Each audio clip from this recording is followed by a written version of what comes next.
நாங்கள் எழுந்த வண்ணமாக தேவனுடைய ஒரு வார்த்தையை நாங்கள் வாசிப்போம். மத்தேயு 2ஆம் அதிகாரத்துக்கு நாங்கள் திருப்புவோம். மத்தேயு 2ஆம் அதிகாரம், அதில் 1 இருந்து 6 மட்டும் நாங்கள் வாசிப்போம். மத்தேயு 2ஆம் அதிகாரம் 1 இருந்து நாங்கள் 6 மட்டும் நாங்கள் வாசிப்போம். ஏரோது ராஜாவின் நாட்களிலே யூதேயாவில் உள்ள பெத்லகேமில் இயேசு பிறந்த பொழுது கிழக்கிலிருந்து சாஸ்திரிகள் எருசலேமிற்கு வந்து, யூதருக்கு ராஜாவாக பிறந்திருக்கிறவர் எங்கே? கிழக்கிலே அவருடைய நட்சத்திரத்தை கண்டு அவரை பணித்துக் கொள்ள வந்தோம் என்றார்கள். ஏரோது ராஜா அதை கேட்ட பொழுது அப்பொழுது அவனோடு கூட எருசலேம் நகரத்தார் அனைவரும் கலங்கினார்கள். அவர் பிரதான ஆசாரியர் ஜனத்தின் வேதபாலகர் எல்லாரையும் கூடிவரச் செய்து, கிறிஸ்துவானவர் எங்கே பிறப்பார் என்று அவர்களிடத்தில் விசாரித்தார். அதற்கு அவர்கள், யூதேயாவில் உள்ள பெத்லகேமிலே பிறப்பார். அதென்னென்றால், யூதேயா தேசத்தில் உள்ள பெத்லகேமி யூதாவின் பிரபுக்களில் நீ சிறியதல்ல, நீ ஜனமாகிய இஸ்ரவேல் ஆளும் பிரபு உன்னிடத்தில் இருந்து புறப்படுவார் என்று தீர்க்கதரிசியினால் எழுதப்பட்டிருக்கிறது என்றார். ஆமென். நாங்கள் ஒரு நிமிடம் கண்களை மூடுவோம். மகா பரிசுத்தமுள்ள பிதாவே, இந்த மகிமையான இந்த காலை வேளைக்காக தகப்பனே எங்களை அதிகமாக உம்முடைய கரத்திலே தாழ்த்துறோம். உம்முடைய கிருபையினாலே மீண்டுமாக ஒரு ஞாயிறு நாளை நீ தந்து இந்த நாளிலே தகப்பனே உம்முடைய சமூகத்திலே ஒன்று கூடி உம்மை ஆராதித்து உம்மை பாடி மகிழ்ந்து இந்த நேரத்திலே தகப்பனே உம்முடைய வார்த்தையை நாங்கள் திறந்து வாசிக்க நீர் எங்களுக்கு கொடுத்த மகத்தான ஸ்லாக்கியத்துக்காக உமக்கு ஸ்தோத்திரம். ஆம் கர்த்தாவே, உம்முடைய ஒவ்வொரு வார்த்தையிலும் ஜீவன் உள்ளது. ஒவ்வொரு வார்த்தையிலும் உம்மை குறித்து பேசுகிறது என்பதை நாங்கள் அறிந்திருக்கிறோம். அது மனித கரங்களினாலே எழுதப்பட்டாலும் அது உம்முடைய ஆவியை கொண்டு எழுதப்பட்டது என்று நாங்கள் விசுவாசிக்கிறோம். அதனாலே உம்முடைய வார்த்தை தவறி போகாது என்பதை நாங்கள் அறிந்தபடினாலே இந்த நேரத்திலே எழுத்தின் வடிவில் உள்ள உம்மை நாங்கள் எழுந்து வாசித்தோம். ஆம் கர்த்தாவே, இந்த அருமையான வார்த்தைகளை நீர் ஆசீர்வதியும். இந்த வார்த்தை கூடாக நீர் இன்றைய நாளிலே எங்களோடு நீர் பேசும். உம்முடைய பிறப்பை குறித்து இன்றைக்கு உலகம் ஆண்டவரே வேறொரு கோணத்திலே அவர்கள் பார்க்கிற வேளையிலே உம்மை குறித்ததான உண்மையான பிறப்பையும் உம்முடைய நோக்கத்தையும் நாங்கள் அறிந்து கொள்ளும்படியாக நீர் ஒரு சிறு கூட்டத்தை ஏற்படுத்தின தயவுக்காக உமக்கு ஸ்தோத்திரம். அதற்காக ஒரு தீர்க்கதரிசியை நீர் அனுப்பினதுக்காக உமக்கு ஸ்தோத்திரம். அந்த தீர்க்கதரிசி இந்த நாளுக்கென அதை கொடுத்ததுக்காக உமக்கு கோடான கொடி ஸ்தோத்திரம். அதனாலே தகப்பனே, இந்த நாளிலே அந்த செய்தியை நாங்கள் ஆண்டவரே இந்த நாளிலே பெற்றுக்கொள்ளும்படியாக நீர் இந்த ஸ்தலத்தை நீர் ஆயத்தப்படுத்தின கிருபைக்காக உமக்கு ஸ்தோத்திரம். வந்த ஒவ்வொரு ஜனங்களையும் உடைய கரத்தில் ஒப்பு கொடுக்கிறோம். இயற்கையை நீர் ஆண்டவரே மாற்றி இந்த நேரத்திலே ஒரு அமைதியான சூழலை நீர் கொடுத்ததுக்காக உமக்கு ஸ்தோத்திரம். அதனாலே நாங்கள் செய்தியை சரியான விதத்திலே கேட்கும்படியாகவும் ஆண்டவரை புரிந்து கொடுக்கும்படியாகவும் உம்முடைய சத்தத்தை தியானிக்கும்படியாகவும் நீர் கொடுத்த இந்த நேரத்துக்காக உமக்கு ஸ்தோத்திரம்.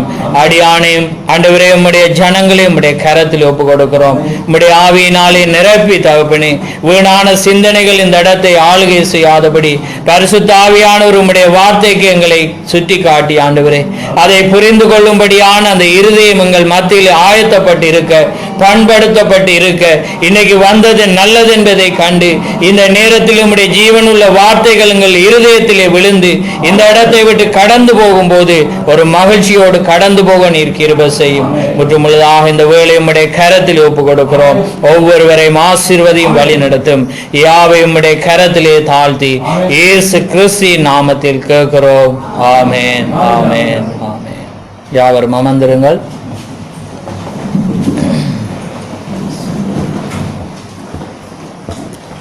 கர்த்தருடைய பரிசுத்த நாமம் மகிமைப்படுவதாக. ஆமென். இந்த அருமையான நேரத்திலே இந்த வாசிக்கப்பட்ட வார்த்தையில் இருந்த ஒரு பொருளை நான் சொல்ல விரும்புகிறேன். வெகுமதி. ஆமென், கிஃப்ட்.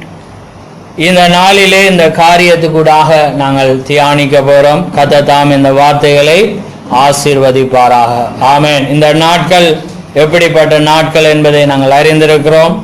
இது கிறிஸ்துமஸ் வாரமாயிருக்கிறபடினால் இன்றைக்கு உலகமானது அவருடைய பிறப்பை குறித்து, உண்மையான பிறப்பை குறித்து அறியாமல் அவர்கள் வினோத ஒரு மகிழ்ச்சியின் கொண்டாட்டமாக இன்றைக்கு கொண்டாட அவர்கள் ஆயத்தப்பட்டிருக்கிறதை நாங்கள் பார்க்கிறோம். ஆனாலும் தேவன் இயற்கையும் அங்கே விசேஷமாக இயற்கையின் காரியங்களில் ஏற்பட்ட இந்த வியாதிகளையும் கொண்டு தேவன் அங்கே வல்லமை உள்ளவர் என்பதை அவர் நிரூபித்துக் கொண்டிருக்கிறார்.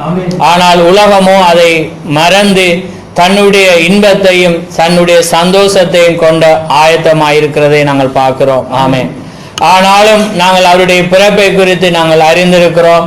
கிறிஸ்மஸ் என்பது நாங்கள் பார்க்கிற வேளையிலே அது தேவனை ஆராதிக்கிற ஒரு நாளாயிருக்கிறது. ஆனால் இன்றைக்கு உலகமோ அதை கொண்டாட்டத்தின் நாளாய் அங்கு ஏற்படுத்தி இருக்கிறதை நாங்கள் அறிந்திருக்கிறோம்.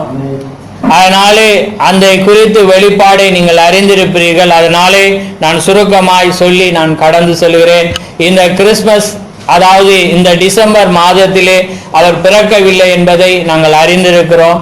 இன்றைக்கு சரித்திரங்களும் அதை உறுதிப்படுத்தியிருக்கிறது.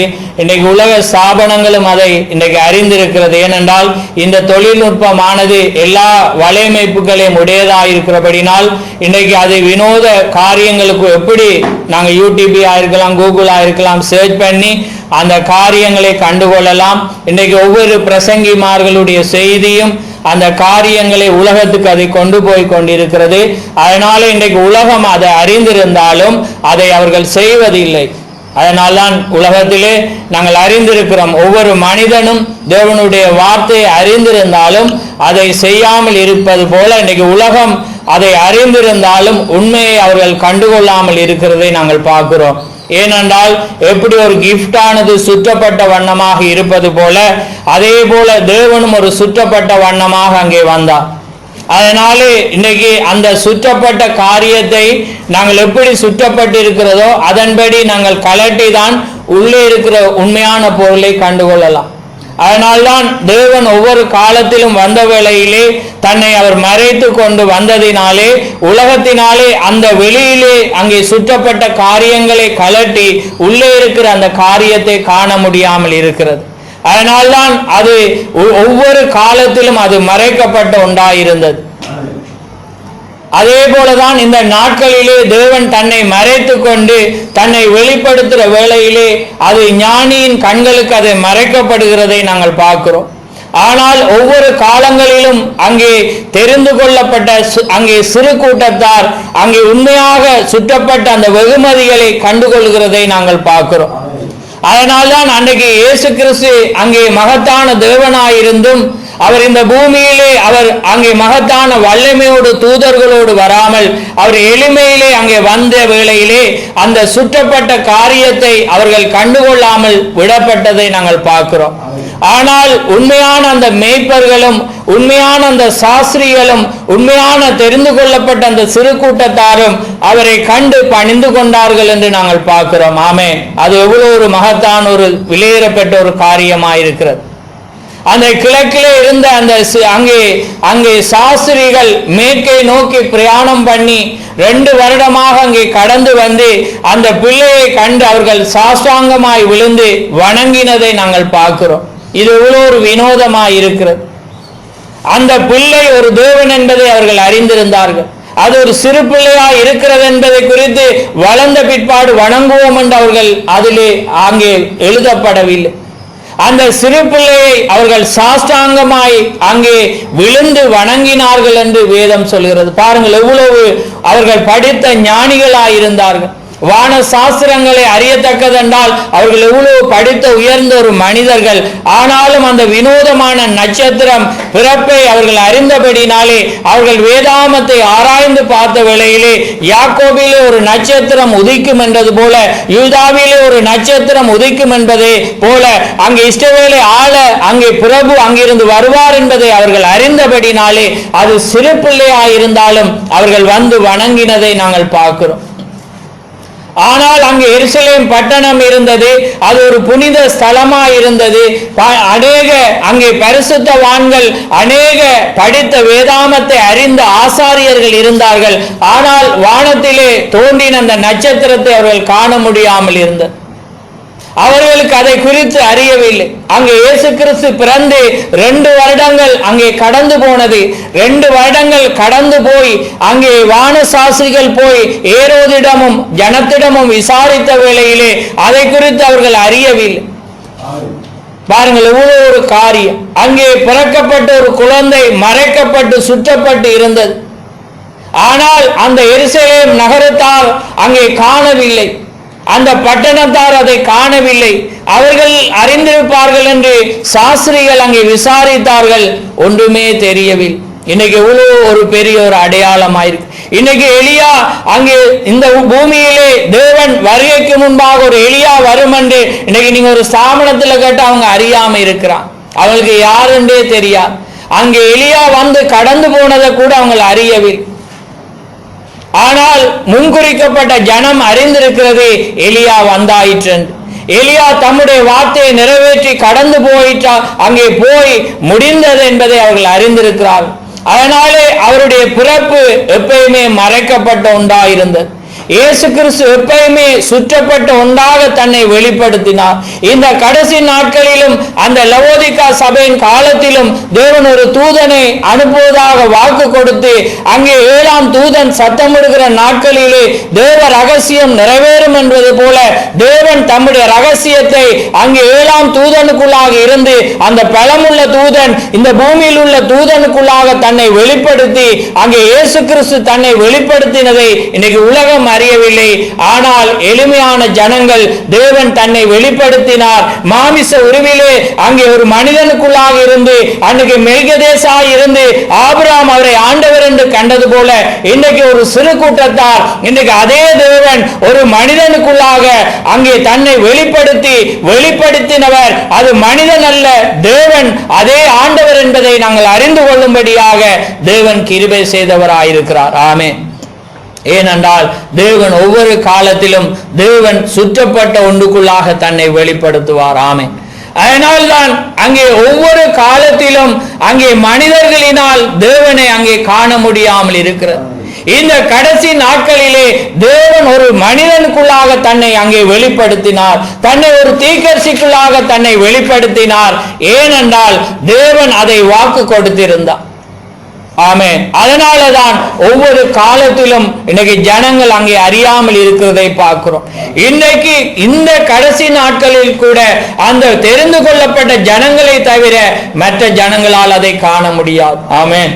ஏனென்றால் தேவன் யாருக்கு தன்னை வெளிப்படுத்த சித்தமாயிருக்கிறாரோ அவருக்கே தன்னை வெளிப்படுத்துகிற தேவனாயிருக்கிறார். ஆமென். அதனாலதான் அந்த சாஸ்திரிகள் அந்த குழந்தை யார் என்பதை அவர்கள் அறிந்திருந்தார்கள். அதனாலே அவருடைய ஊழியம் எப்படி இருக்கும், அவர் என்ன செய்ய வந்திருக்கிறார் என்பதை அவருடைய காணிக்கையில் அங்கே வெளிப்படுத்தின. அங்கே பொன், தூபவர்க்கம், வெள்ளை போலத்தை கொடுத்தார்கள். பொன்னானது அங்கே தெய்வீக தன்மைக்கு அடையாளமாயிருந்தது. அவர் தேவன் என்பதை அந்த பொன் அங்கே வெளிப்படுத்தினர். தூபவர்க்கம், அவர் ஒரு ஆசாரியனாய் அவர் அங்கே சேவை செய்ய வந்திருக்கிறார் என்பதை அவர் வெளிப்படுத்தினது. வெள்ளை போலம், அவர் மரணம் எய்வார் என்பதை வெள்ளை போலம் மரண நேரங்களிலே பயன்படுத்துகிற ஒரு தைலமாயிருந்தது. அதனாலே அவர் அங்கே தேவத்துவத்தோடும் அங்கே ஆசாரியத்துவத்தோடும் அங்கே மரணத்துக்கூடாக ஒரு ஜனத்தை மீட்க அவர் வருவார் என்பதை அங்கே வெளிப்படுத்தினது. ஆனால் அங்கே வேதத்தை அறிந்த அந்த முட்டாள்களினாலே அதை அறியாமல் இருந்தது. ஏனென்றால் அவர் எழுதப்பட்ட வண்ணமாகவே தன்னை அங்கே வெளிப்படுத்தினார். ஆமென். ஏனென்றால் அது யூதாவில் உள்ள பெத்லெகேம், ஆயிரங்களுக்குள்ளே அது சிறிது, ஆனால் அங்கே இருந்துதான் தேவன் வருவார் என்பது அங்கே எழுதப்பட்ட ஒன்றாயிருந்தது. ஆமென். அதே போலதான் தேவன் எளிமையாக சிறு சிறு காரியங்களை கொண்டு செய்வதனாலே இன்னைக்கு உலகம் அதை காணாமல் இருக்கிறது. அது ஒரு சிறிய பட்டணம். நாசரேத்திலிருந்து அவர்கள் அங்கே யூதாவுக்கு அங்கே போனார்கள். யூதாவில் உள்ள அங்கே பெத்லெகேமுக்கு போனார்கள். அங்கே மரியாள் அங்கே தன்னுடைய வயிற்றுக்குள்ளே ஒரு குழந்தையை சுமந்தார். அங்கே யோசேப்பினாலே அங்கே ஏரோது அங்கே கட்டளை கொடுக்கப்பட்ட இந்த நாட்களிலே போக முடியாது. ஆனால் அங்கே கட்டளையானது அங்கே உறுதியா இருந்தது, நீ அங்கே போய்தான் ஆக வேண்டும் என்று. பாருங்கள், பார்க்கிற வேளையிலே ஒரு வினோதமாயிருந்து ஆண்டவருடைய தாயாய் அவள் இருந்தார். இந்த பூமியில் உள்ள மகத்தான தேவன் அங்கே பிறக்கிற ஒரு ராஜ குழந்தையார் அவர் இருந்தார். இந்த வானத்தையும் பூமியையும் மனிதர்களையும் உண்டாக்கின அது அந்த குழந்தையாய் அது இருந்தது. ஆனாலும் தேவன் தம்முடைய அளிக்கப்பட்ட வழி கூடாகவே அவர் கிரிய செய்கிற தேவனாயிருக்கும். பாருங்கள், அப்படியான ஒரு கற்பம் அங்கே குழந்தை பிறக்கிற நேரத்திலே அவர் கழுதை அந்த குழந்தையை அங்கே சுமந்து கொண்டு அங்கே கடந்து போனது. எவ்வளவு ஒரு கஷ்டமான சூழலாயிருக்கும். வாகனம் இல்லை, அங்கே கழுதை வேகமாக ஓடுற ஒரு மிருகமும் அல்ல. அங்கே யூதா இஸ்ரவேல் பட்டணங்களை நீங்கள் ஆராய்ந்து பானா அது மலைப்பாங்கான இடமாயிருந்தது. பெத்லெகேம் வந்து ஒரு பள்ளத்தாக்காயிருந்தது. மலைகளுக்கு கூடாக அது இறங்கி பள்ளத்தை நோக்கி போக வேண்டிய ஒரு இடமாயிருந்தது. ஒற்றையடி பாதையாயிருந்தது. பாருங்கள், தேவனுடைய வழியை நீங்கள் சிந்தித்து பாருங்கள். அதனாலே பாருங்கள், தேவன் அங்கே மரியாளுக்கு ஒரு அளிக்கப்பட்ட பாதையாயிருந்தார். அவள் தன்னை வளர்க்கிற ஒரு தாயென்று அறிந்தபடினாலே சிங்காசனத்தில் உட்கார தேவன் வைக்கவில்லை.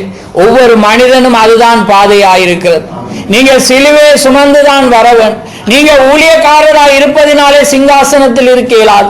நீங்க மனவாட்டியா இருப்பதினாலே சிங்காசனத்தில் இருந்து ஒரு குழந்தையை பிறக்க முடியாது. நீங்க மரியாளா இருக்கலாம், யாரா இருக்கலாம், நீங்கள் அளிக்கப்பட்ட பாதை கூடாகவே உண்மையான அந்த குமாரனை பெற்றெடுக்க முடியும். இன்னைக்கு அந்த குமாரன் பரிசுத்தாவியாக உங்களுக்குள்ளே இருக்கிறார். நீங்கள் சும்மா இருந்து நீங்க பரிசுத்தாவியை பெற்றுக்கொள்ள முடியாது.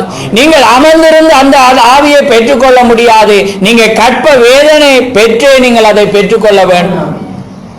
அதனாலதான் தேவன் மரியாளுக்கும் அந்த பாதையை தான் அங்கே வைத்திருந்தார். அதனாலதான் அவள் அந்த பிரயாணப்பட்டு அங்கே பெத்லெகேமுக்கு அங்கே போக வேண்டியதாயிருந்தது.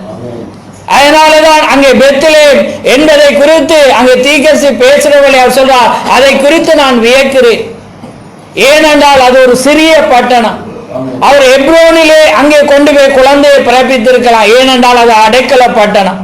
அப்ப பாதுகாப்பு இருந்திருக்கு. ஆனால் அது பாதுகாப்பில் கீலேயாத்தில் ராமாத்திலே வைத்திருக்கலாம். அது மிகவும் பிரசித்தி பெற்ற ஒரு பட்டணமாயிருந்தது.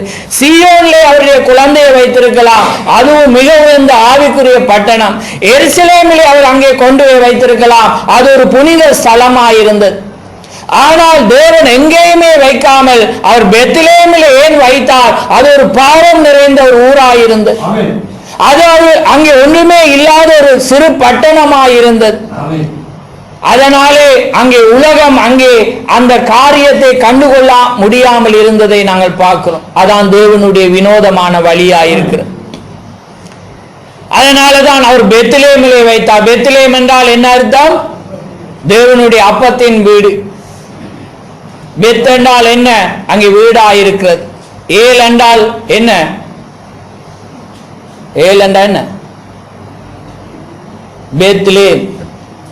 பெத்தண்டா வீடு, ஏலண்டா என்ன? அங்கே தேவனாயிருக்கிறார். அங்கே ஏலாம் என்றால் அப்பமாயிருக்கிறது. தேவனுடைய அப்பத்தின் வீடாயிருக்கிறது. அதனாலே தேவன் பாருங்க அந்த பெத்லெகேமிலே அங்கே வைத்தார். ஏனென்றால் அது தானியம் நிறைகிற ஒரு தேசமாய் அது இருந்தது. பூமியில் உள்ள அது அனைத்து அங்கே காரியத்துக்கும் அது அப்பத்தை கொடுக்கிற இடமாய் அது இருந்தது. அதனாலே தேவன் என்ன செய்றார்? தேவனுடைய அப்பத்தின் வீடு அங்கே எல்லா உலகத்துக்கும் அது தானியம் விளைவிக்கிற ஒரு பூமியாய் அது இருந்தது. பாருங்கள், அதனாலே தேவன் பாருங்கள் ஒரு வினோதமான ஒரு காரியம். அது உலகத்துக்கு அங்கே மறைக்கப்பட்டிருந்தது. எவ்வளோ ஒரு அங்கே பாதுகாப்பான அடைக்கல பட்டணங்கள் இருந்தது. தேவன் அங்கே தெரிந்து கொள்ளவில்லை. ஆனால் பாதுகாப்பற்ற ஒரு இடத்திலே தேவன் தெரிந்து கொண்டார். ஆனால் அங்கே பெத்லெகேம் வந்து ஒரு அப்பத்தின் வீடாயிருந்தது. ஆமென். பாருங்க, இதுதான் தேவனுடைய காரியம். அதனாலே அவள் அங்கே பிறப்பாள் என்பதை தேவன் என்ன செய்திருந்தார்? அறிந்திருந்தார். அதனாலே அவர் ஏற்கனவே தீர்க்கதரிசிகளை கொண்டு அது எழுதப்பட்ட அங்கே காரியமாய் அது இருந்தது. அதனாலே தேவன் அங்கேதான் அவர் பிறப்பார் என்பதை அது முன்குறிக்கப்பட்டிருந்தது. அதனாலதான் நீங்க ஒவ்வொரு காரியமும் தேவனுடைய வார்த்தையை கொண்டு நீங்கள் ஆராய வேண்டும். ஏனென்றால் தேவன் வார்த்தையிலே தான் தன்னை வெளிப்படுத்துகிற தேவன்.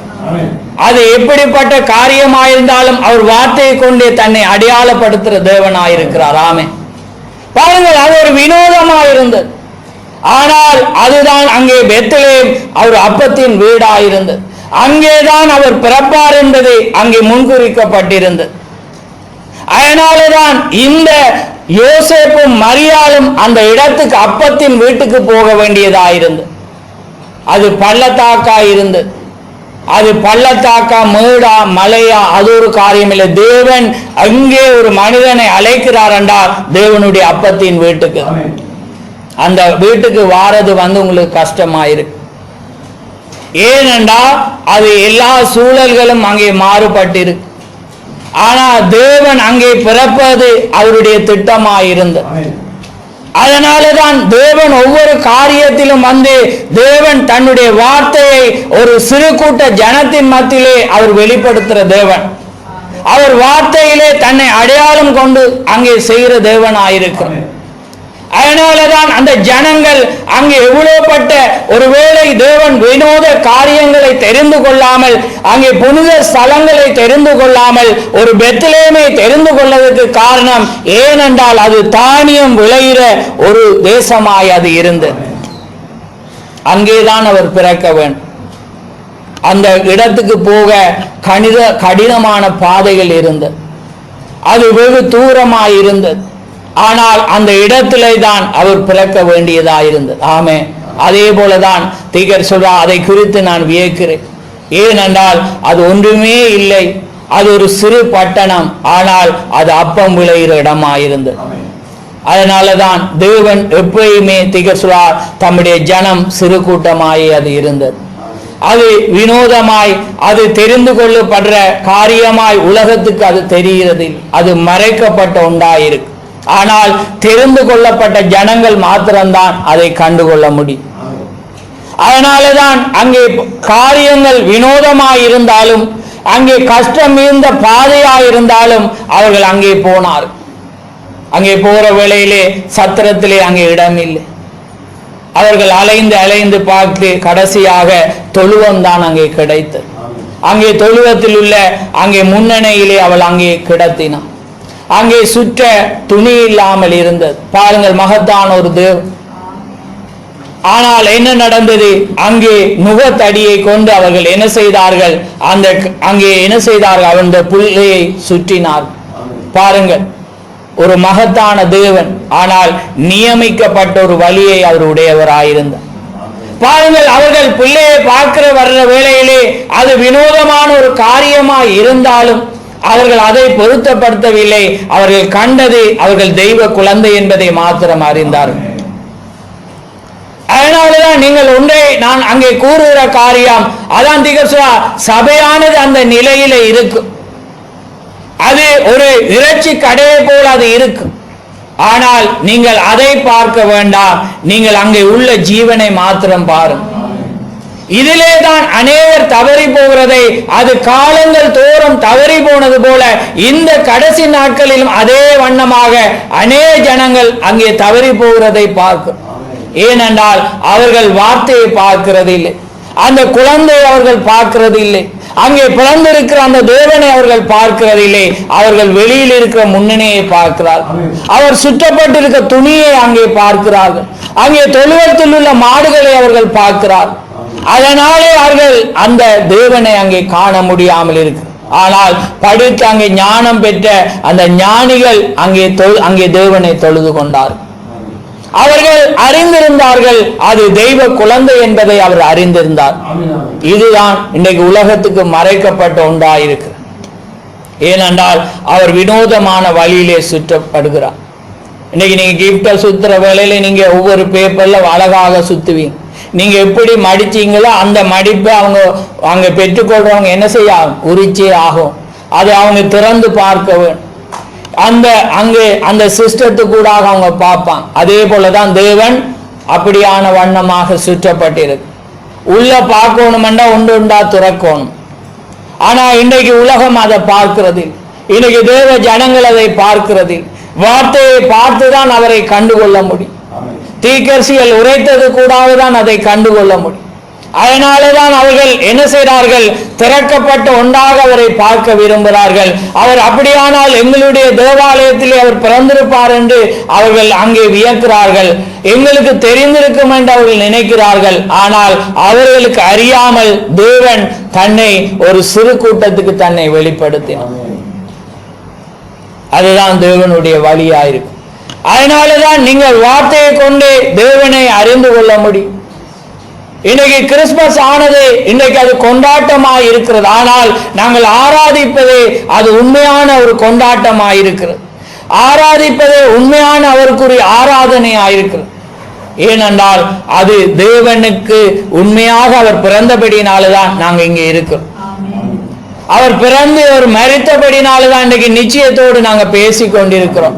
ஒருவேளை நாங்கள் அக்கினியில மரிக்கலாம், அல்லது நாங்கள் எப்படியான ஒரு விபத்துல நாங்கள் மரிக்கலாம், நாங்கள் எப்படியான ஒரு காரியத்துல நாங்கள் மரித்து போகலாம். ஆனா நாங்கள் உயிரோடு வருவோம் என்பதை தேவன் எங்களுக்கு நிரூபித்த தேவனாயிருக்கிறார். ஏனென்றால் தம்மை விசுவாசிக்கிறவன் கெட்டு போகாமல் நித்திய ஜீவனை அடிக்கும்படியாக அவர் தன்னை ஒப்பு கொடுத்த தேவனாயிருக்கிறார். அதனால்தான் ஒவ்வொரு அங்கே தீர்க்கதரிசிகளும் அங்கே தேவனுக்காக தங்களுடைய ஜீவனை அற்பமாய் எண்ணினதை நாங்கள் பார்க்கிறோம். அங்கே இயேசு கிறிஸ்துவை வெளிப்படுத்தும்படியாக அவர்கள் மரணத்துக்கு தங்களை ஒப்பு கொடுத்ததை நாங்கள் பார்க்கிறோம். ஏனென்றால் அதை நாங்கள் விசுவாசித்தா நாங்கள் தேவன் அளித்ததை பெற்றுக்கொள்ளலாம் என்று அவர்கள் அறிந்திருந்தார். அதனாலதான் அது உண்மையான ஒரு மிகுந்த ஒரு ஸ்தலமாயிருந்தது. அங்கே இருந்துதான் உண்மையான மனிதர்கள் அங்கே எழும்பினார். அது எல்லாவற்றுக்கும் ஒரு அடையாளமாயிருந்து. அங்கே ராகாப்பும் பெத்லேமில் தான் அங்கே ஜீவித்தார். அவள் ஒரு இராணுவ தளபதியை ஒரு அங்கே ராஜகுமாரனை விவாகம் பண்ண அவள் சல்மோனாயிருந்தார்.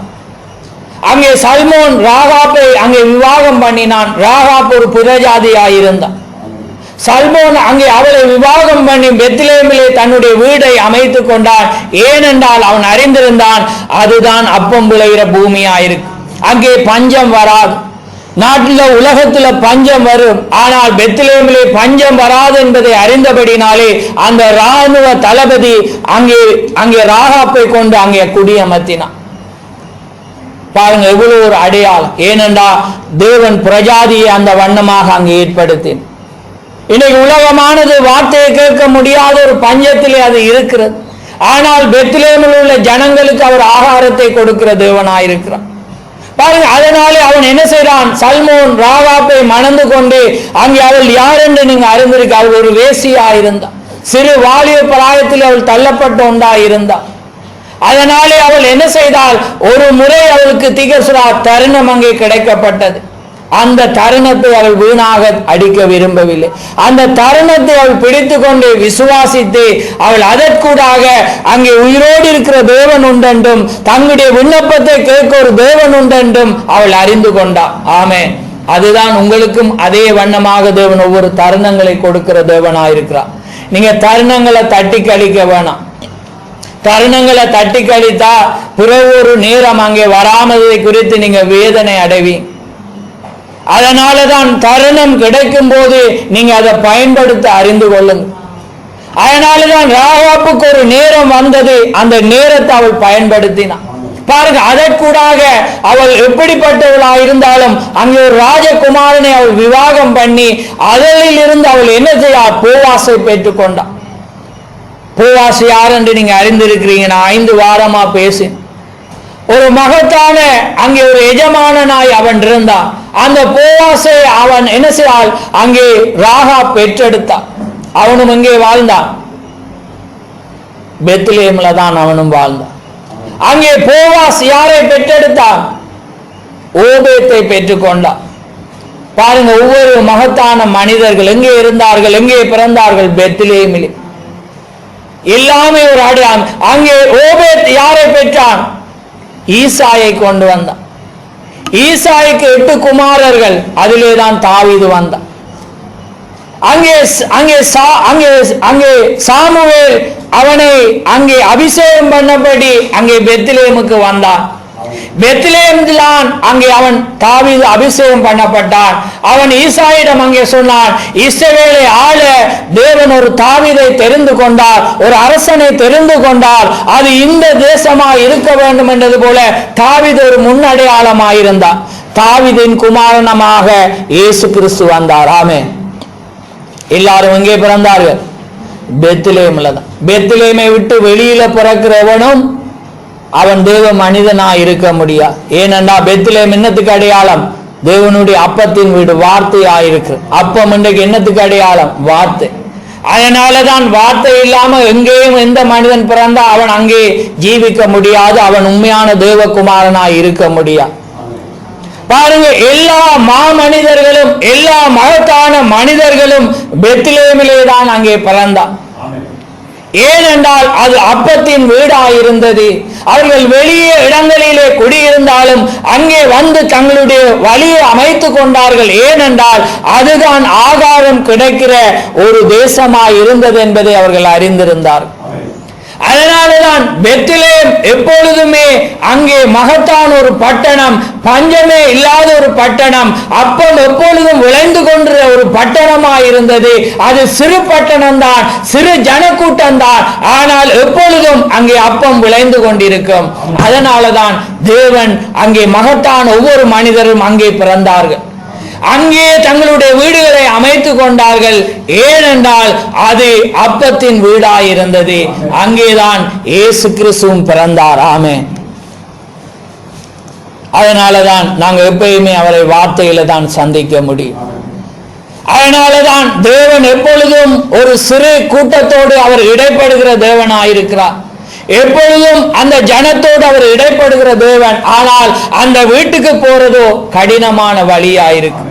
ஆனால் நீங்க அப்பம் கிடைக்கணுமெண்டா நீங்க அங்கதான் போக வேண்டும். இயேசு கிறிஸ்து அங்க பிறக்கணுமெண்டா மரியாள் அங்கேதான் போய் பார்க்க வேண்டும். அதனால்தான் திகசுரார் மரியாளுக்கு அது எப்படி இருந்து, ஆனா தேவன் அதுதான் பாதையை வைத்திருந்தார். பாருங்க, அதனாலே அவள் என்ன செய்தார்? மலை குன்றில் இருந்து குழந்தையை சுமந்து கொண்டு கழுதையை விட்டு இறங்கி குன்றின் மேல் அமர்ந்து அவள் வானத்தை பார்க்கிற வேளையிலே அங்கே பிரகாசமான நட்சத்திரம் அவர்களை பின்தொடர்ந்திருந்ததை கண்டு அவள் ஏதோ ஒரு வினோதமான மகிழ்ச்சியை உடையவளாயிருந்தாள். ஏனென்றால் அந்த குழந்தை யார் என்பதை அவள் அறிந்திருந்தாள். ஆமாம். ஏனென்றால் அதை குறித்து அவள் அறிந்தபடினாலே தன்னுடைய வேதனை குறித்து அவள் பொருட்படுத்தவில்லை. அதே போலதான் நீங்கள் பரிசுத்த ஆவியை பெற்றுக்கொள்ளும் போது நீங்க அந்த நிலையை நீங்கள் அடைகிறீர்கள். நீங்கள் அதை குறித்து உங்களுடைய அங்கே இடமாய் அது இருக்காது, நீங்கள் முன்னேறி போய் கொண்டிருப்பீர்கள். ஏனென்றால் அங்கே கொலைக்கார ராஜாவினாலே அது கட்டளையாக கொடுக்கப்பட்டது. அவன் ஒருவேளை அது கட்டளையாக அவன் கொடுக்கப்பட்டிருந்தாலும் தேவன் ஒரு கொலைக்காரனுக்கூடாக தம்முடைய திட்டத்தை அங்கே தீட்டிக் கொண்டிருந்தார். ஆமென். அதனாலதான் அடிக்கடி நான் சொல்கிறது, அன்றியும் அவருடைய தீர்மானத்தின்படி அழைக்கப்பட்டு அவரிடத்தில் அன்பு கூறுகிறவர்களுக்கு சகலமும் நன்மைக்கு ஏதுவாக நடந்திருக்கிறது. ஆமென். அதனாலே அது ஒரு தீர்மானமாயிருந்தது.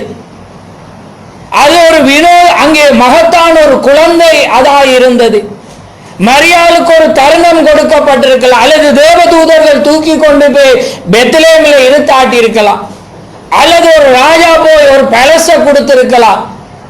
அதை கொடுக்க அப்படி கொடுத்திருந்தா இன்னைக்கு தேவன் எங்க பிறந்திருப்ப?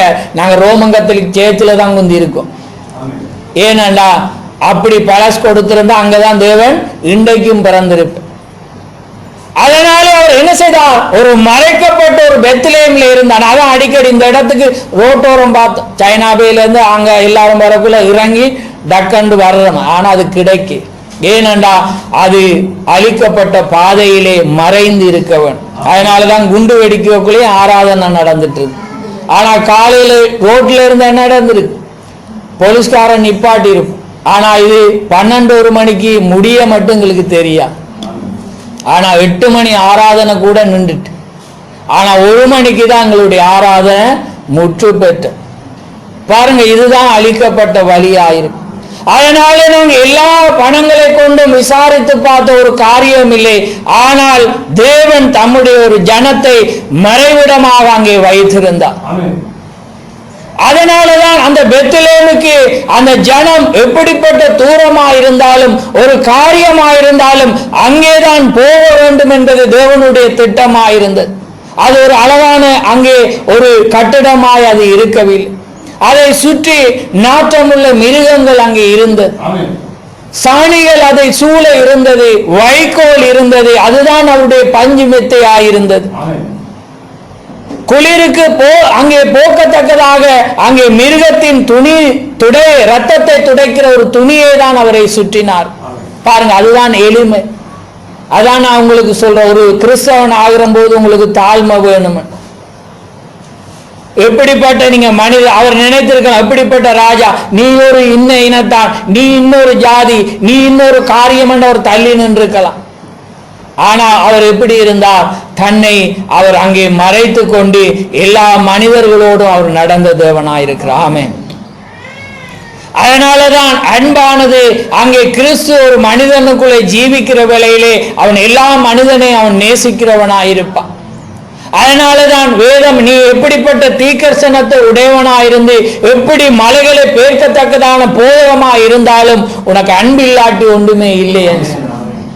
அதனாலதான் வேதம் அதை குறித்து அன்பை அங்கே வெளிப்படுத்துவது. அன்பு என்பதின் ஊற்றே இயேசு கிறிஸ்துவாயிருக்கிறார். ஆமென். அதனாலதான் பாருங்க, அப்படிப்பட்ட ஒரு மகத்தான ஒரு தாய்க்கு கூட அதுதான் வழி. அப்பதான் அவரை மரியாதை விட்டு வைக்கல. ஆனா கடைசியாக தேவன் வாக்குத்தத்தம் பண்ணினா, ஏற்கனவே ஒரு குழந்தையை அவர் சுமந்திருந்தா, அதையும் கஷ்டப்பட்டு தான் பிறந்தா, அதுக்கு பிற்பாடு பரலோகம் போகத்தக்கதான ஒரு குமாரனை அவர் பெற வேண்டியதா. அது என்ன? பரிசுத்த ஆவி. அதையும் பெற அவள் என்ன செய்யப்பட வேண்டியது? கற்ப வேதனை பட வேண்டியதா. அப்பயும் அவள் என்ன செய்றாள்? எருசலேம் நகரத்துக்கு பயந்து அவள் என்ன செய்றாள்? மேல் அறையிலே அவளும் பரிசுத்த ஆவியை பெற அவளும் காத்திருந்தாள்.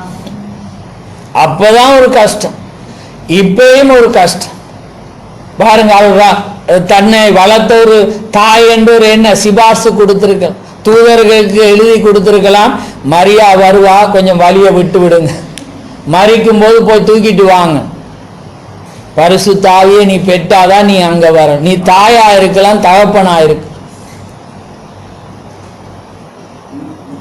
நாங்க நினைக்கிற மாதிரி தேவனை நாங்க பெற்றுக்கொள்ள முடியாது. தேவன் ஒரு அழிக்கப்பட்ட பாதையை உடையவராய். அதனால் அவ என்ன செய்யணும்? தாய் அவளுக்கு ஒரு நல்ல ஒரு சாணம் கொடுத்திருப்பான். ஆனாலும் அது அங்கே தேவனிடத்திலே அது செல்லுபடியா? சீசர்கள் ஒரு நாங்க இன்றைக்கு மரியாதை இருந்தா கூட நாங்களும் ஒரு கிணத்தை கொடுப்போம். அக்கா ஊழியக்காரர்களும் முன்னுக்கு வந்து ஜெபிங்கன்னு கொடுப்பாங்க சில போதகர்மார், என்ன அப்படியெல்லாம் நடந்து. ஆனா அதெல்லாம் அவங்க செஞ்சிருக்க மாட்டாங்க. ஏனண்டா ஆசாரியத்துவம் எங்க கொடுத்தன்னு தெரியும். அதனால மரியாள் தேவனுடைய தாய் என்றபடினால ஆலோசனை அவர்கிட்ட கேட்டிருப்பாங்களா? இல்லை. அந்த காரியங்களை, சில காரியங்களை பகிர்ந்து கொண்டிருப்பாங்க. அவள் அதை கூடவே இருந்தபடினால் அவரை குறித்து அவருடைய தன்மையை அறிந்திருப்பாங்க. அதனால ஆலோசனை கேட்டிருப்பாங்க. ஒரு இடத்துல ஞாபகம், கானானூர்ல என்ன அவ என்ன வந்து சொல்றா, அவர் சொல்ல மட்டும் கொஞ்சம் நில்லுங்க, ஏன்னா அந்த வேலை வர்ற மட்டும், அப்படிதான் வசனம், நல்ல ஒரு வசனம் அது. அதனால அவர் என்னத்தை சொல்றாரு, ரைட், அவர் என்னத்தை சொல்றாரோ அதை நீங்க என்ன செய்யுங்க, ஏன்னா அவைக்கு தெரியும், அவ கூடவே இருந்து. அதே போல் ஆலோசனைகள் ஒரு பெண்கள் சொல்லலாம். பரிசுத்த ஆவியை பெற்ற ஒரு பெண்கள் எல்லாம் நாங்க என்ன செய்யலாம், அதை கேட்கலாம். அப்ப பாருங்க, தேவன் ஒரு அழிக்கப்பட்ட அதனால அவர் பரலோகத்துக்கு போக அதை பெற்றுக்கொள்ள, அந்த இளைப்பாறுதல் அவர் பெற்றுக்கொள்ளணும்டா பரிசுத்த ஆவியை அவர் பெற வேண்டியதா. அதனால அவர் என்ன செய்தார், 120 பேரோடு போய் அவையும் குந்தி இருந்தார். அவையும் 10 நாள் வெயிட் பண்ணும். இந்த உண்ணாவிரதம் இருக்கக்குள்ள பெரிய மனிதர்கள் வந்துட்டு தலையை வீடியோ பண்ணோன்னு போயிடுவாங்க.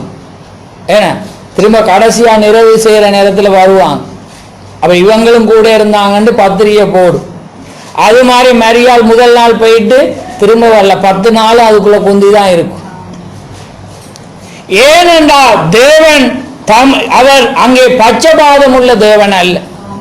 தேவன் ஒரு வலிய உடையவராயிருந்தால் அது சிறியவனாயிருக்கலாம், பெரியவனாயிருக்கலாம், ஐஸ்வர்யவனாயிருக்கலாம், ஊழியக்காரனாயிருக்கலாம், ஆசாரியனாயிருக்கலாம், தீர்க்கதரிசியாயிருக்கலாம், அவங்க எல்லாருக்கும் ஒரு வழிதான் அங்கே தேவன் வைத்து, அவங்க அந்த வழியில தான் அங்கே வர வேண்டும்.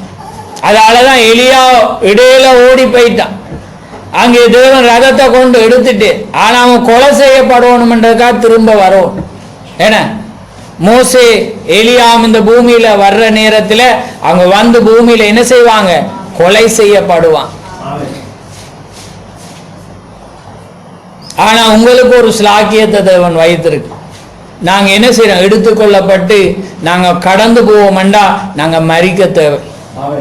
எங்கட சரீரம் தான் மரித்து போகும். எப்படி மறுரூபமாகும். அதுதான் விசேஷித்த நன்மை. அதான் மணவாட்டிக்கு வந்து. ஆனா அந்த பாதை மிகவும் கடினமானது. நீங்க ரெண்டு வழி. அங்கே மகத்தான ஏனோக்க போல எலியா போல ஏனோக்கு தேவனோடு சஞ்சரித்து கொண்டு காணப்படாமற் போனான். எலியாவும் தேவனுடைய பாதையில நடந்து காணப்படாம போனான். அப்படியானா அங்கே தேவனுடைய வார்த்தையோடு நீங்க அங்கே எல்லாம் அங்கே நடக்கும். அப்படி நடந்தாலும் எடுத்துக்கொள்ளப்பட போகுது. அதுல சிற்றுக்குறை வேண்டாம், அங்கே மரித்து போக வேண்டியிருக்கு. அதனால இந்த மணவாட்டிக்கு தேவன் ஒரு காரியத்தை தேவன் வைத்திருக்கிறார். நீங்க வருகைக்கு முன்பாக ஒருவேளை தாமதிக்குமானால் நாங்க மறிக்க கூடும், அல்லது இந்த நேரத்தில் அவர் வருவாரானால் நாங்க அங்கே மறுரூபமாக எடுத்துக்கொள்ளப்பட வேண்டும். அப்படி என்றா ஏனோக்கும் குடும்பம் இருந்துச்சு. ஆனா அவன் தேவனோடு சஞ்சரித்து கொண்டு நடந்தான், தேவனோடு பேசிக் கொண்டிருந்தான், தேவனோடு எப்பயுமே நடந்து கொண்டிருந்தான். எலியா அந்த வண்ணமா இருந்தான். வேதம் சொல்லு எலியாவும் நம்மை போல பாடுள்ள மனிதன். ஆனால் அவன் கருத்தாய் ஜெபித்தான். என்னையா மழை நின்று போனது. ஆமே, தேவன் வானத்தை அடித்தான். நம்ம போல பாடுள்ள மனிதன். அவங்க தீக்கேசி என்னொன்னு 2 கொம்போட வரையில் சாதாரண மனிதனாய் தான் வந்தார். தீக்கேசியோட வாழ்க்கையை பார்க்கல. எப்படிப்பட்ட ஒரு குடும்பத்தில் அவர் பிறந்தார். எப்படி ஏழ்மையான இறைச்சி கூட சமைக்கிறதில்ல. அவங்களோட அம்மா என்ன செய்வாங்க, தோலை உரிக்கிற அந்த தோலை குறிச்சு கொண்டு அதை என்ன செய்வாங்க, சமைச்சு அதுல மனத்துல சாப்பிடுவாங்க. அப்படிப்பட்ட ஒரு மனிதனை தான் தேவன் தெரிந்து கொண்டார். அதான் திகசுவா, நான் ஒரு கொலைகாரனா இருந்திருப்பேன், தேவன் இல்லை என்றார். என்ன நாயை சுட்டவனை நான் சுடுவன் என்று அவர் என்ன செஞ்சார், அங்கே சத்தியம் நாயுட கல்லறையில சத்தியம் வாங்கின, நான் கொண்டே ஆவணும். ஆனா தேவன் வந்த வேளையில என்ன நடந்துச்சு, அவர்கிட்ட போய் மன்னிப்பு கேட்கறத நாங்க பாருங்க. அதுதான் காரியமா இருக்கு. தேவன் வருகிற வேளையில எல்லாமே அங்கே மாற்றப்படும். தேவன் அங்கே வெளிப்படுத்த வேண்டும். தேவன் அதை உணர்த்தாம உங்களால எதையுமே செய்ய முடியும். இன்னைக்கு அப்பத்தின் வீடை இன்னைக்கு அநேகர் தேடாமல் இருக்கிறதை நாங்கள் பார்க்கிறோம். அது அவர்கள் அது ஒரு காரியம் அல்ல என்று நினைக்கிறார்கள். ஆனால் தேவன் ஒரு சபையை, தேவன் ஒரு வழியை அவர் ஏற்படுத்தியிருந்தா நீங்க அங்கதான் புசிக்க வேண்டியவராயிருக்கு. தேவன் ஒரு காரியத்தை அவர் நடைமுறை வைத்திருந்தா நாங்க அதை தேடி வந்துதான் ஆகும். மழை ஒரு காரணமாய் நாங்கள் சொல்ல முடியும், தூர ஒரு காரணமாய் சொல்லலாம். இன்னைக்கு உலகத்தில் அவசியமான காரியம் இருந்தா என்ன செய்வோம், நாங்க வந்துதான் ஆகும். அதே போலதான் தேவன் பரிசுத்த ஆவியை பெற்ற ஒரு மனிதனுக்கு தேவ சமூகம் அவசியமான இடமாயிருக்கு. ஏனென்றா அவன் தேவனை சந்திக்கிற ஒரு ஸ்தலமாயிருக்கிறது. அதனாலதான் நாங்க அதை குறித்து கவலை கொள்வதில்லை. அது ஏனென்றால் நீங்க அதை பெற்றாதான் உங்களுக்கு அதனுடைய அருமை தெரியும். நீங்க அதை பெற்றாதான் அதனுடைய பொக்கிஷம் தெரியும். அது மறைந்திருக்கிறதினாலே அதிலே பிரகாசம் இல்லை என்று அல்ல, அவர் மறைந்திருந்து தன்னை வெளிப்படுத்துகிற தேவனாயிருக்கிறார். அவர்கள் காண்கிறவர்களுக்கு அவர் பிரகாசமாய் இருக்கிறார். ஆமே. அதனால்தான் மேய்ப்பர்கள் பாருங்க, இவ்வளவு ஆடுகள் மெத்தோன தூதர்கள் வந்து சொன்னோன அவங்க ஓடி வாராங்க. அவங்க கேட்கலையே, எருசலேமில் அவர் பிறக்கலன்னு கேட்க, நாங்க ஆடை மேய்ச்சிட்டு இருக்கிறோம், நாளைக்கு விடிய வாரம் என்று அவங்க சொல்ல, அவங்க உடனே ஓடி வந்தான். இன்னைக்கு எல்லாரும் சாக்கு போக்கு சொல்ற நேர். ஆனா அவங்க உடனே ஓடி வந்து அவருக்கு அங்கே தூதர்களோடு கூட பாடல்கள் பாடி அவரை தொழுது கொண்டதை நாங்க பார்க்கிறோம். ஆமே, பாருங்க, இது எவ்வளவு ஒரு ஆச்சரியம். நான் அதை வாசிக்கிற நேரம் சிந்திக்க, ஒரு குழந்தை அவங்க வணங்கினா. ஏண்டா பாருங்க, அவங்களுக்கு எந்த காரியம் தெரியல, தேவன் அப்படி பிறப்பார் என்பதனாலே அவங்க என்ன செய்தாங்க, அதை விசுவாசித்தான். அதான் விசுவாசமாயிருக்கு. ஆனா ஏரோது என்ன செய்தான், அதை கொலை செய்ய வழிகிட்டு அவன் என்ன செய்தான், 2 வயதுக்கு உட்பட்ட எல்லா குழந்தைகளையும் அவன் என்ன செய்தான், கொலை செய்தான். ஏடா சாஸ்திரிகளும் அங்க வந்து சேர 2 வருஷம் ஆயிட்டு. ஏன்னா கிழக்குல இருந்து கண்டுட்டு அவங்களும் நடந்து நடந்து தேடி தேடி வந்தான். பிறந்த உடனே 4 நாள் பிள்ளைய பார்க்கலாம், 2 வயசு பிள்ளைய தான் அவங்க பார்த்த. அதனாலதான் ஏரோது, நீங்க போய் வாசி, ஏரோது கேட்கிற அவட காலத்தை விசாரிக்கிற வேலையில 2 வருஷம் அறிஞ்சிட்டான். அதனால அவன் என்ன செய்யறான், 2 வயசுக்கு உட்பட்ட எல்லா குழந்தைகளையும் கொலை செய்யுங்க என்று கட்டளையிட்டான். அதனாலதான் தேவன் ஒரு அளிக்கப்பட்ட பாதையை ஒரு உடையவராயிருக்கிறார். அவர் எப்பொழுதும் அவர் விதோனமான வழியை உடையவராயிருந்து வார்த்தை எங்கேயோ அங்கே தேவன் அங்கே உண்டாயிருக்கிறார். அதனாலதான் அவர் அப்பத்தின் வீட்டிலே பிறக்கிறதுக்கு அது ஒரு காரணமாயிருந்து, அது தேவனுடைய அப்பத்தின் வீடாயிருந்து. எல்லா புனித ஸ்தலங்களும் அங்கே இருக்கத்தக்கதாக, எல்லா பாதுகாப்பான ஸ்தலங்கள் இருக்கத்தக்கதாக தேவன் ஒரு அங்கே பெத்லகேமை அங்கே தெரிந்து கொண்டார். ஏனென்றால் அங்கேதான் தன்னுடைய வெகுமதியை அங்கே வைத்தார். அது ஒரு சுற்றப்பட்ட உண்டாயிருந்தது, அது அழுக்கு நிறைந்த உண்டாயிருந்தது, அந்த இடம் பிரசித்தி பெறாத உண்டாயிருந்தது. அவர் இருந்த வீடு அங்கே அழகில்லாமல் அங்கே இருந்தது. ஆனா அங்கேதான் தேவகுமாரன் பிறந்திருந்தார். ஆமே. அதனாலதான் அங்கே மகத்தானதை கண்டு ஏமாந்து போகாதபடி தேவனுடைய எளிமையான வார்த்தைகளை விசுவாசிங்க. வார்த்தை தான் தேவனாயிருக்கிறார். ஆமே. அந்த வார்த்தையிலே தேவன் தன்னை வெளிப்படுத்துகிறவராயிருக்கிறார். அதனாலே எப்படி ஒரு கிஃப்ட் மறைக்கப்பட்டு இருப்பது போல அது சுற்றப்பட்டு அது ஒவ்வொரு காரியத்துக்கூடாக பேக் பண்ணப்பட்டிருக்கு.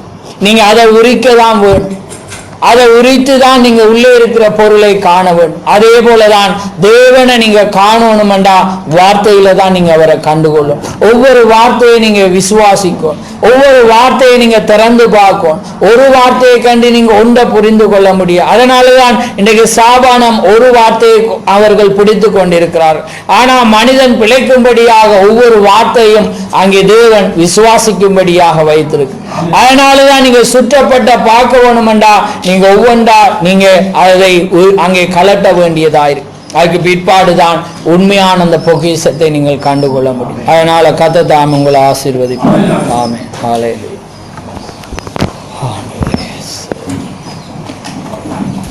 நாங்கள் ஒரு விசை தேவனுக்கு நாங்கள் நன்றி சொல்லி நாங்கள் ஸ்தோத்திரிப்போம். நன்றி ஆண்டவரே, நன்றி கர்த்தாவே, சோதரம் சோதரம் ஆண்டவரே. ஆண்டவரே நீ செய்த எல்லா கிருபைகளுக்காக இரக்கங்களுக்காக உமக்கு சோதரம் ஆண்டவரே. நீர் எங்களுக்காக உம்மை கொடுத்ததுக்காக உமக்கு சோதரம் சோதரம் ஆண்டவரே. ஹல்லேலூயா. நன்றி ஆண்டவரே, சோதரம் சோதரம். மகா பேசமுள்ள பிதாவே, இந்த மகிமையான அந்த காலை வேளைக்காக தகப்பனே எங்களை தாழ்த்துறோம். ஆம் கர்த்தாவே, உம்முடைய கிருபையினாலே மீண்டுமாக உம்முடைய சமூகத்திலே உம்முடைய ஜீவனுள்ள வார்த்தைகளை குறித்து நாங்கள் பேசி இந்த நேரத்திலே உம்முடைய வெகுமதியை குறித்து நாங்கள் சிந்திக்க ஆண்டவரே இந்த நேரத்தில் எங்களுக்கு கொடுத்த அந்த நேரத்துக்காக உமக்கு ஸ்தோத்திரம். ஆம் கர்த்தாவே, கர்த்தரை தெய்வமாய் கொண்ட ஜனம் பாக்கியம் உள்ளது போல ஆண்டவரே நீர் எங்களுக்கு பெற்ற மிகவும் விலையேறப்பட்ட ஒரு கிஃப்டாயிருக்கிறீர். நீர் ஒரு மிகவும் உயர்ந்த ஒரு வெகுமதியாயிருக்கிறீர். அதனால்தான் நாங்கள் அதை காணும்படியாக நீர் எங்கள் கண்களுக்கு உம்மை வெளிப்படுத்தின தேவனாயிருக்கிறீர். ஆண்டவரே அந்த காரியமானது அங்கே மறைக்கப்பட்டிருந்தது. உலகம் அங்கே வெளியிலே சுற்றப்பட்ட அந்த பேப்பரை அங்கே பார்க்கிறது, வெளியிலே சுற்றப்பட்ட அங்கே பொலித்தினை அவர்கள் பார்க்கிறார்கள். ஆனால் தகப்பனே, எங்களுடைய கண்களை திறந்து உள்ளே சுற்றப்பட்ட அந்த இயேசு கிறிஸ்துவை காணும்படியாக நீ செய்த கிருபைக்காக உமக்கு ஸ்தோத்திரம். ஆண்டவரே, அந்த ஏரோதும் அவனுடைய கூட்டத்தாரும் அங்கே சுற்றப்பட்டிருந்த துணியையும் அவர் பிறந்திருந்த தொழுவத்தையும் அவரை ஆராதித்த அந்த ஜனத்தையும் பார்த்து இது தேவனாய் இருக்க முடியாது என்று அவர்கள் நினைத்தார்கள். ஆனால் அங்கே தெரிந்து கொள்ளப்பட்ட ஜனமோ அது தேவன் என்பதை அறிந்திருந்து சாஷ்டாங்கமாய் தொழுது கொண்டதை நாங்கள் பார்க்கிறோம் தகப்பனே. அதே போல தகப்பனே, இந்த நாளிலே நீர் ஒரு மனிதன் கூடாக தன்னை வெளிப்படுத்துவதாக வாக்கு கொடுத்து இன்றைக்கு உலகமோ ஓரல் ராபர்ட்ஸையும் பில்லி கிராமையும் புகழ்ந்திருக்கிற வேளையிலே ஆண்டவரே, நீர் ஒரு எளிமையான படிப்பறிவில்லாத 7ஆம் வகுப்பு படித்த ஒரு மனிதனை தெரிந்து கொண்டு அதிலே நீர் உம்மை வெளிப்படுத்தின வேளையிலே உலகம் அவருடைய படிப்பையும் அவருடைய வீட்டையும் குறித்து பார்க்கிற வேளையிலே நாங்களோ உம்மை அங்கே காணும்படியாக அந்த வார்த்தைகளை விசுவாசிக்கும்படியாக நீர் எங்களுக்கு எங்கள் கண்களை திறந்த கிருபைக்காக உமக்கு ஸ்தோத்திரம். அன்றைக்கு கேயாசியுடைய கண்ணை திறந்து அந்த தூதர்களை காண செய்த தேவன் இந்த நாளிலே அதே தேவனாயிருந்து இந்த நாளிலே எங்கள் கண்களை திறந்து அந்த சுற்றப்பட்ட வெகுமதியை கண்டுகொள்ளும்படியாக நீர் பாராட்டின அந்த மகத்தான அந்த கிருபைக்காக உமக்கு ஸ்தோத்திரம். ஆம் தகப்பனே, இது உங்களால் உண்டான நீதி அல்ல, இது என்னால் உண்டான நீதியாயிருக்கிறது என்றது போல ஆண்டவரே, நீர் உம்முடைய கிருபையை எங்களுக்கு வெளிப்படுத்தினதுக்காக உமக்கு ஸ்தோத்திரம். அன்றைக்கு அந்த மேய்ப்பர்கள் கண்டுகொண்டார்கள், அங்கே படிப்பில்லாத அந்த ஜனத்தார் கண்டுகொண்டார்கள், விபச்சாரிகள் கண்டுகொண்டார்கள், குருடர்கள் கண்டுகொண்டார்கள். ஆனால் நாங்கள் பார்வையை பெற்றிருக்கிறோம், நாங்கள் அறிந்திருக்கிறோம் என்றவர்கள் காண முடியாதபடி நீர் அவர்கள் கண்ணை குருடாக்கி ஆண்டவரே கற்றுக்கொள்ள விரும்பின அந்த பாடலருக்கு தன்னை வெளிப்படுத்தினது போல, ஆம் தகப்பனே, இன்றைக்கு தாழ்மையாயிருந்து உம்மை அறிய வேண்டும் என்று இருக்கிற ஒரு மனிதனுக்கு இன்றைக்கு நீர் தன்னை வெளிப்படுத்துகிற தேவனாயிருக்கிறபடினால் உமக்கு கோடான கோடி ஸ்தோத்திரம் தகப்பனே. இந்த நாளிலே ஒரு வெகுமதியை குறித்து நாங்கள் பேசினோம். உலகத்திலே எங்களுக்கு ஒரு நல்ல மனிதர்கள் கொடுக்கிற வெகுமதியை குறித்து நாங்கள் மேன்மை பாராட்டுவோம். ஆம் தகப்பனே, அதை பார்க்கிலும் நாங்கள் மேன்மை பாராட்ட வார்த்தைகள் இல்லாதபடி தகப்பனே, மேலான ஒரு கிஃப்டாக நீர் இந்த பூமியிலே எங்களுக்காக பிறந்தி, எங்களுக்காக நீர் அடிக்கப்பட்டு, எங்கள் பாவங்களுக்காக நீர் கல்வாரியை சுமந்தி, எங்களை மீட்கும்படியாக உம்முடைய இரத்தத்தை சிந்தி, நீர் மரணத்தை ஜெயமாய் விழுங்கி ஆண்டவரே இன்றைக்கு நீர் உயிரோடுகிறவராய் இருக்கிறபடினால் உமக்கு ஸ்தோத்திரம்.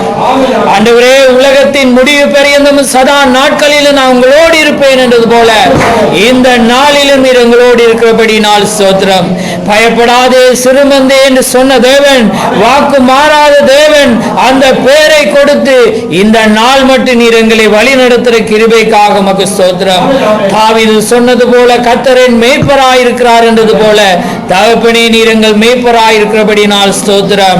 இந்த நாளிலே எங்கள் வழிகாட்டியாயிருக்கிறபடினால் உமக்கு ஸ்தோத்திரம். எங்கள் பாதையாய் நீர் இருக்கிறபடினால் ஸ்தோத்திரம். நாங்கள் பாவம் உள்ள மனிதர்களாயிருக்கிறோம், நாங்கள் சில நேரங்களிலே உம்மை மறக்கிற ஜாதியாயிருக்கிறோம் ஆண்டவரே. நாங்கள்